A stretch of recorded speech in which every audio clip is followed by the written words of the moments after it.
दोस्तों भाग दो में आपने पढ़ा, उसके लिए मैं तुम्हारी तनख्वाह डबल कर दूंगा।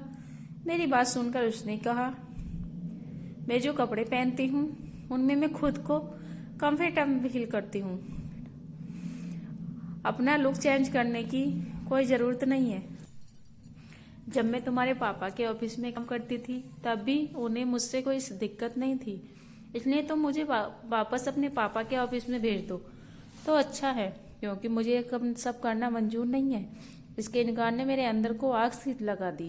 आज तक इतनी हिम्मत मेरे आगे किसी लड़की ने नहीं दिखाई थी, तो यह तो अच्छी तरह जानता था कि ऐसी लड़कियां जो अपने घर की खराब हालत की वजह से कमाने के लिए बाहर निकलती हैं, खुददारी के लेवल को तौर पर बड़ा सा दुपट्टा लपेट कर रखती हैं। अपना हुस्न छुपाकर हम जैसे अयाशी लड़कों के सामने खुद को इज्जतदार साबित करने का उनका एक पुराना हथकंडा है। इस टाइप की लड़की अपने हुस्न को छुपाकर उसकी कीमत बढ़ाती हैं, और फिर जब हम उनकी कीमत बढ़ाते हैं तो उनकी शराफत की चादर उतरने में देर नहीं लगती। इसलिए मैंने भी ऐसे ही किया था। मैंने अगले दिन सीता से कहा कि तुम्हारे साथ एक बिजनेस लंच पर जाना है, इसलिए तुम मेरे साथ चलो। सबसे पहले सवाल उसने यह किया, क्या वह ऑफिस के टाइपिंग में वापस आ जाएगी, क्योंकि मैं ज्यादा देर तक नहीं रुक सकती। मैंने कहा, हाँ, तुम ऑफिस टाइमिंग में ही लौट आओगी। मेरी बात सुनकर वह मेरे साथ जाने को तैयार हो गई। मैं उसे एक रेस्टोरेंट में ले गया। मैंने कुछ क्लाइंट वहां मौजूद थे। मीटिंग और लंच के बाद वे चले गए। मैं सीता को बहाने से उसी होटल के कमरे में ले गया, लेकिन जब मैंने उसे अपने इरादे के बारे में बताया तो वह गुस्से से लाल हो गई। मैंने 20 लाख का चेक और एक बहुधा सा लिबास उसके सामने रख दिया और यह भी कहा, जब तक चाहूं तो मैं यूज कर सकता हूं, तो मुझे इनकार नहीं करोगी। मैं जानता था कि वे अपनी कीमत कुछ बढ़ाना चाहेगी और 20 लाख की रकम भी ना थी, लेकिन ऐसा नहीं था। उसने वह चेक और वह ड्रेस मेरे मुंह पर मारी और कहने लगी, मैं एक शरीफ और इज्जतदार घर की लड़की हूँ। वह मुझ पर एक नफरत भरी नजर डालती हुई कमरे के बाहर चली गई। उसने मेरे ऑफिस की नौकरी भी छोड़ दी। यह बात मेरे जैसे अय्याश आदमी की कहाँ बर्दाश्त होनी थी, इसलिए वह पहले मैंने अपने पापा से सीता की पूरी डिटेल ली और कहा वह भी सीता को अपने ऑफिस में नौकरी पर ना रखें। मेरे पापा ने वजह पूछी, लेकिन मैंने बस कह दिया वह लड़की ठीक नहीं है। मेरे पापा ने मेरी बात मान ली और सीता को दोबारा नौकरी पर नहीं रखा।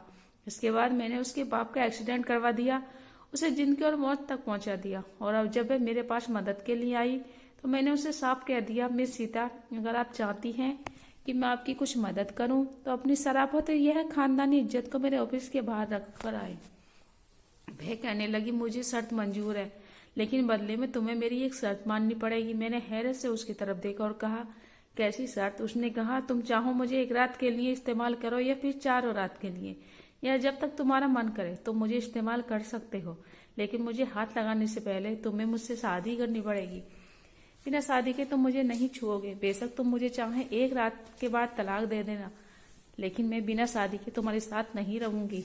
उसकी बात सुनकर मैं दंग रह गया, और फिर उसकी बात मेरे लिए एक एडवेंचर भी थी। आज के पहले मैंने कभी किसी लड़की के साथ ऐसा नहीं किया था। उसकी बात पर जोर से हंसा और एक वकील को अपने कमरे में बुला लिया। खैर, यह बात सीता के लिए शादी होगी, लेकिन मेरे लिए कोई भी अहमियत नहीं रखती थी। मैं मेरे लिए सिर्फ कुछ ही दिन या कुछ महीने की अय्याशी का सामान थी। आज वह लड़की मेरे पास में थी, मेरे ही फ्लैट के कमरे में मेरे बेड पर बेबसी से आंसू बहा रही थी। उसकी अकड़ मैंने कुछ ही दिन में तोड़कर रख दी थी। मेरे अंदर के हैवान परस्त इंसान इस कमजोर सी लड़की से अपनी बात मनवाकर बहुत तड़प तड़कर अस्पताल में दम तोड़ चुका था। मैं अगले दिन अस्पताल पहुंची तो बाप के मुर्दा शरीर को देखकर रोने लगी, लेकिन मुझे इस बात से कोई फर्क नहीं पड़ता था। सीता का उसके बाप के अलावा और कोई नहीं था। कुछ दिन बाद वह अपने बाप का मातम मनाती रही, लेकिन मेरे अंदर न जाने क्यों उस लड़की की तलब अब दिन ब दिन बढ़ने लगी। हालांकि मेरा बदला पूरा हो चुका था, मैं उसे पत्नी बनाकर रखना नहीं चाहता था, लेकिन शायद उसके हुस्न का भूत मेरे सर पर अभी उतरा नहीं था, इसलिए उसे घर से वापस अपने फ्लैट पर ले आया। इस बार उसकी आंखों में मेरे लिए पहले से भी ज्यादा नफरत थी, लेकिन वे मुझे कहाँ भी किसी की बात की परवाह थी। मुझे लगा बस कुछ दिन का खुमार है, जैसे ही सीता के हुस्न का खुमार मेरे सर से उतरेगा मैं सीता के मुंह पर तलाकनामा मारकर उसे चलता कर दूंगा। लेकिन वह तो किसी नशे की तरह मेरे अंदर उतरने लगी थी। हर बार में मुझे पहले से ज्यादा हसीन लगने लगी थी। इतनी ही नहीं, मैं कई घंटे बस उसे देखता रहता था। हालांकि मुझे आज तक सीता के बदले मोहब्बत नहीं मिली थी। उसकी आंखों में मेरे लिए सिर्फ एक ही जज्बा था, और वह था नफरत। जितना मैं उसकी संगत में रहता उतना ही वह मुझसे अच्छी लगने लगती। उसका उदास चेहरा भी मुझे लुभाने लगा था। एक बार वह बहुत बीमार हो गई और तब मेरी जान परी बन गई। उसने बुखार में तपते देख मेरा दिल तड़प गया। उस समय मुझे यह खुलासा हुआ कि मैं तो सीता से मोहब्बत कर बैठा हूँ। उसकी तकलीफ मुझे बर्दाश्त नहीं हुई थी। मैं रात भर उसकी खातिर जागता रहा, उसका ख्याल रखता रहा। कुछ दिन में वह ठीक हो गई। 6 महीने गुजरे चुके थे, लेकिन अब भी मेरी पत्नी थी। एक बार उसने मुझे खुद ही पूछ लिया, अब तुम मुझे तलाक कब दोगे? क्योंकि यह तो मैं उसे पहले ही बता चुका था कि मैं उसके साथ कुछ दिन या कुछ महीने ही रहूंगा। लेकिन अब मेरा इरादा बदल चुका था। मैं चाहता था कि यूं ही मेरे साथ हमेशा हमेशा रहे, और मैंने अपना ये इरादा उसे बता दिया। मेरी बात सुनकर उसने नफरत से मुझे देखा और कहने लगी, मुझे तुम्हारे साथ अपनी पूरी जिंदगी नहीं गुजारनी, मुझे हर सूरत में तलाक चाहिए। तुमने तो खुद कहा था कि मैं तुम्हें छोड़ दूंगा। यह कहते हुए फूट फूट कर रो पड़ी थी।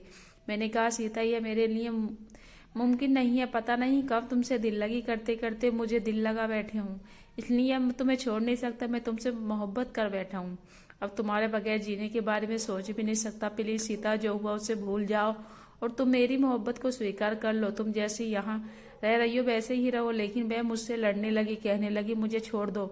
उसकी हालत दीवानों जैसी होने लगी थी। वह मेरे पैरों पर गिरकर बुरी तरह से हाथ जोड़कर कह रही थी, मुझे छोड़ दो, मैं तुम्हारे साथ नहीं रहना चाहती। मैंने बहुत चाहा कि उसे समझाऊं, लेकिन मैं समझ नहीं पा रही थी।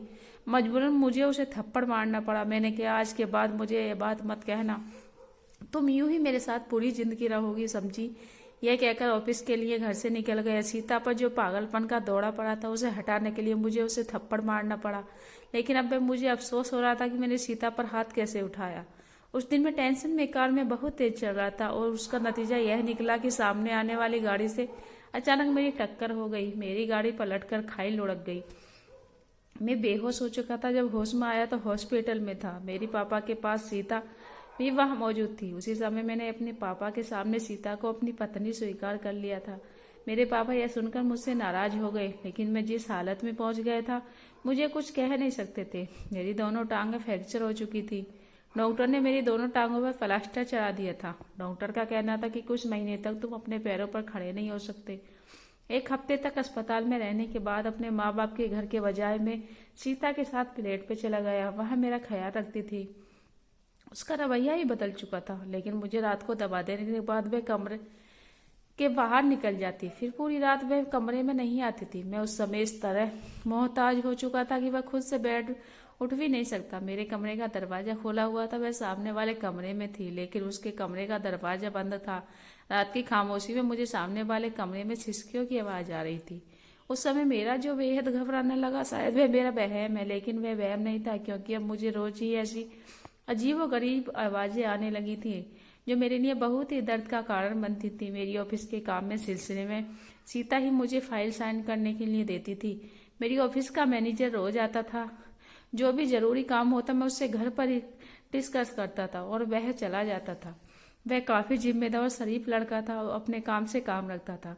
मैं सोच भी नहीं सकता था कि आज मेरी पत्नी के कमरे से बाहर निकलेगा। मैंने कहा, तुम? कहने लगा, हाँ मैं। आज वह मेरी आंखों की आंखें डालकर मुझे देख रहा था। सीता भी मुझके साथ खड़ी थी। उसने कुछ फाइलें मेरे सामने रख दी और कहने लगी, तुम्हारी सारी जायदाद मैंने अपने नाम कर ली है, और अगर तुमने मुझे तलाक दी है तो मैं तुम्हें जान से मारने की पीछे नहीं हटूंगी। उसे देख रहा था। मैंने कहा, सीता, मुझे तुमसे मोहब्बत हो गई थी। मुझे तुम्हारी शराफत पर विश्वास था। मैं कुछ भी सोच सकता था, लेकिन तुम्हारे बारे में ये नहीं सोच सकता कि तुम किसी के साथ नाजायज रिश्ता बनाओगी, क्योंकि नाजायज रिश्ता तो मैं भी तुमसे बनाना चाहता था और बदले में तुम्हें लाखों दे सकता था। लेकिन तुमने अपनी शराफत को, अपनी इज्जत को अहमियत दी थी। तो फिर आज क्यों गैर मर्द के साथ मुझे अपनी जायदाद के छीन जाने का अफसोस नहीं है, बस तुम्हारे बदल जाने का दुख है। बेहतर है कि तुम मेरी जान ले लो, लेकिन मैं तुम्हें तलाक नहीं दे सकता।